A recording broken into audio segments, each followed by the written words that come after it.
Cool part is it's been here long enough for this tree to completely grow through the bumper and live a flourishing life.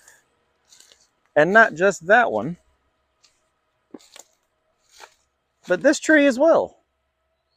So, yeah, that's ought to be interesting. But it looks like it's all here. See if I can even still get the door open. Pull this out the way. Oh, money. Still opens. It's it's been a home for some rats. Someone at some point tried to do some brake work on it, which I don't know if this has disc on it or not. I'd be rather impressed. But as far as I can tell,